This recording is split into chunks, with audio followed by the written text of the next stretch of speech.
보건복지부에서 11월 초 2026년에 적용될 장기요양보험 제도 개선 내용을 발표했어요.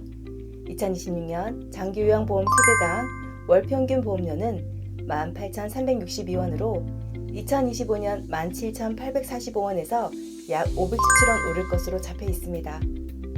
장기요양보험료는 건강보험료에 붙어서 함께 부과되기 때문에 건강보험에 가입된 대부분의 국민이 이 인상분을 함께 부담하는 구조예요. 이렇게 보험료를 조금 더 걷어서 우리 부모님이 실제로 장기요양 서비스를 이용하면서 크게 체감하게 되는 부분은 두 가지로 정리할 수 있습니다. 첫 번째는 지금보다 장기요양 서비스를 더 자주, 더 넉넉하게 이용할 수 있게 만드는 것. 두 번째는 병원 진료, 동네 복지 서비스, 집에서 받는 돌봄을 서로 연결해서 끊기지 않게 만드는 것이에요.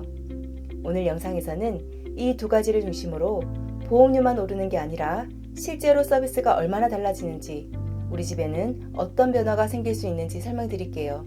끝까지 시청해주세요. 먼저 집에서 받는 장기요양 서비스, 즉 재가급여가 어떻게 바뀌는지부터 볼게요. 재가급여에는 주야간 보호, 단기보호, 방문요양, 방문목욕, 방문간호 같은 서비스들이 들어갑니다. 2026년에는 이 재가 서비스를 쓸 수 있는 월 이용 한도액이 등급별로 인상됩니다. 장기요양 등급에 따라 월 18,920원에서 많게는 24만 7,800원까지 한도가 올라가도록 수가를 올린 건데요. 특히 1, 2등급 중증수급자는 재가 서비스를 더 넉넉하게 쓰실 수 있도록 월 한도액이 전년보다 20만원 이상 늘어납니다. 예를 들어서 1등급 어르신은 3시간 기준 방문 요양을 올해는 월 최대 41회까지였다면 내년에는 월 최대 44회까지, 2등급 어르신은 올해 월 37회에서 내년 월 40회까지 이용이 가능해집니다. 같은 등급을 유지하더라도 2026년에는 집에서 받을 수 있는 돌봄의 총량이 한 걸음 더 넓어졌다, 이렇게 이해하시면 됩니다. 여기에 더해서 가족의 돌봄 부담을 덜어주는 장치도 함께 손을 받습니다. 중증 또는 치매 수급자의 가족이 월 한도액과 관계없이 이용할 수 있는 제도가 바로 장기요양 가족휴가제인데요. 지금까지는 단기보호 연 11일, 종일 방문요양 연 22회, 이 범위 안에서만 쓰실 수 있었죠. 2026년부터는 이 이용 가능일수가 조금 더 늘어납니다. 단기보호는 연 12일, 종일 방문요양은 연 24일까지 사용하실 수 있어요. 단기보호는 일정 기간 어르신을 시설에 모시고 요양 서비스를 제공하는 방식이고, 종일 방문요양은 12시간 이상 요양보호사가 집으로 방문해서 일상생활 지원과 가사 지원을 도와주는 서비스입니다. 가족 입장에서 보면 하루 온전히 맡길 수 있는 날이 1일, 종일 맡길 수 있는 날이 2번 더 생긴다는 의미라 실제 체감은 꽤 크게 다가올 수 있습니다. 이제부터는 이렇게 넓어진 한도 안에서 중증 수급자가 집에서 서비스를 더 안정적으로 이용할 수 있도록 어떤 지원이 추가로 붙는지 이어서 볼게요. 먼저 중증 수급자를 위한 방문요양 가산이 더 강화됩니다. 지금까지는 한 번에 180분 이상 서비스를 제공할 때 수급자 1인당 하루 3,000원만 추가로 가산됐습니다. 2026년부터는 이 구조가 이렇게 바뀝니다. 가산 기준을 시간당 2,000원으로 바꾸고 1인당 하루 최대 6,000원까지 받을 수 있게 조정됩니다. 이렇게 되면 기관 입장에서는 중증 어르신께 조금 더 오래, 조금 더 꼼꼼하게 서비스를 제공해도 수지 맞추기가 한결 수월해집니다. 결국 손이 많이 가는 중증 어르신도 집에서 더 오래, 더 충분한 시간을 들여 돌봄을 받을 수 있도록 기반을 깔아주는 변화라고 보시면 됩니다. 다음은 방문 목욕에 중증 가산이 새로 생긴다는 점입니다. 앞으로 중증 수급자에게 방문 목욕을 60분 이상 제공하면 요양보호사 1인당 3,000원, 2인이 함께 들어가면 총 6,000원을 건별로 추가 지급받게 됩니다. 단순히 기관에 돈을 더 준다기보다 힘이 많이 드는 중증 목욕 서비스도 포기하지 말고 충분히 해달라는 신호에 가깝습니다. 결과적으로 중증 어르신도 집에서 더 안전하게 충분한 시간 동안 목욕 도움을 받을 수 있는 환경을 만드는 변화라고 볼 수 있습니다. 마지막으로 방문간호를 처음 이용할 때 부담을 줄여주는 변화도 있습니다. 중증 수급자가 집에서 방문간호 서비스를 처음 시작할 때 앞으로는 처음 3번까지는 본인 부담 없이 이용할 수 있도록 지원이 들어갑니다. 그래서 상처 소독, 혈압, 혈당 체크, 약 복용 지도 같은 초기 건강관리를 비용 걱정 없이 시작해 볼 수 있게 됩니다. 2026년에는 집과 지역사회에서 계속 지내면서 돌봄을 받는 구조를 더 튼튼하게 만들기 위해 장기 요양 인프라를 넓히는 작업도 같이 진행됩니다. 먼저 보호자가 휴가를 가거나 출장, 입원 등으로 집을 비워야 할 때를 대비해서 어르신을 잠시 맡길 수 있는 단기 보호 기능을 넓히는 방향이 들어갑니다. 지금은 전용 단기 보호기관에서 주로 이 역할을 했다면 앞으로는 일정 기준을 충족한 주여간 보호기관에서도 단기 보호를 제공할 수 있도록 제도화하는 방향으로 가고 있습니다.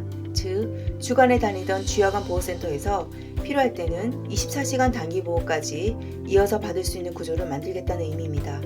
가족 입장에서는 밤사이 돌봄 공백을 줄이는 데 도움이 될 수 있습니다. 다음은 병원, 의료와 장기 요양을 지역에서 더 잘 연결하기 위한 인프라 확대입니다.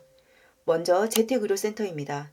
재택의료센터는 거동이 불편한 수급자가 병원에 직접 오기 어려운 상황에서도 의사, 간호사, 사회복지사가 함께 팀을 이루어 집으로 찾아가 진료와 간호, 상담 등을 제공하는 모델입니다. 현재는 전국에 192개소가 운영 중인데 2026년까지 250개소를 목표로 늘릴 계획입니다. 다음은 통합재가기관입니다.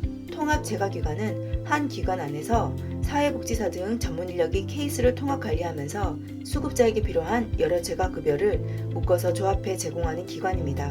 현재 203개소에서 2026년에는 350개소까지 확대하는 것을 목표로 하고 있습니다. 정리하면 집에서 계속 살면서 필요한 의료, 요양, 복지 서비스를 한 덩어리로 받기 쉬운 환경을 조금 더 넓혀가겠다는 방향입니다. 지역사회 거주 지원뿐 아니라 이미 시설에 입소해 계신 어르신들의 생활 환경을 개선하는 계획도 포함되어 있습니다. 먼저 유니티 케어입니다. 유니티 케어는 큰 병동처럼 여러 명이 한 공간에 섞여 지내는 방식이 아니라 9인 이하 소규모 인원을 하나의 유니트로 묶어서 집과 비슷한 환경에서 생활하도록 하는 시설 모델인데요. 현재 유니티 케어가 전국에 25유니트가 운영 중인데 2026년까지 80유니트로 확대하는 것을 목표로 하고 있습니다. 다음은 전문 요양실입니다. 전문 요양실은 시설 안에 있으면서도 상처관리, 주사 처치 등 간호 서비스가 꼭 필요한 수급자를 대상으로 방문 간호 수준의 간호 처치를 제공하는 공간입니다. 현재는 52개소가 운영 중이고 2026년까지 90개소로 늘리는 계획이 잡혀 있습니다. 한마디로 정리하면 집에 계신 어르신을 위해서는 단기보호, 재택의료센터, 통합재가기관을 늘려서 지역에서 끊기지 않는 돌봄 체계를 만들고 시설에 계신 어르신을 위해서는 유니티 케어, 전문 요양실을 확대해서 조금이라도 집과 비슷하고 의료적으로도 더 안전한 환경을 만들어가는 방향이라고 보시면 됩니다. 이번 영상에서는 2026년 장기요양보험제도 개선 중에서 우리 집이 실제로 영향을 받게 되는 부분만 딱 골라서 정리해봤습니다. 먼저 집에서 받는 돌봄은 재가급여 한도가 올라가고 중증, 치매 어르신을 위한 가족휴가제, 방문요양, 방문목욕, 방문간호 지원이 강화되면서 집에서 버틸 수 있는 시간과 여유가 조금 더 넓어졌고, 두 번째로는 통합돌봄 인프라를 넓혀서 단기보호, 재택의료센터, 통합재가기관, 유니티케어, 전문요양실 같은 인프라를 늘려 병원, 동네, 집, 그리고 시설까지 이어지는 돌봄 라인을 조금씩 두껍게 만드는 방향으로 바뀌고 있습니다. 결국 세대당 월 500원 남짓 더 내는 보험료가 그냥 사라지는 돈이 아니라 우리 부모님이 집에서 조금 더 오래, 조금 더 안전하게 지낼 수 있도록 제도와 현장을 같이 손보는 데 쓰인다고 보시면 됩니다. 그럼 지금까지 영상이 도움되셨다면 좋아요와 구독, 알림 설정까지 부탁드립니다. 오늘도 끝까지 함께 해주셔서 감사합니다.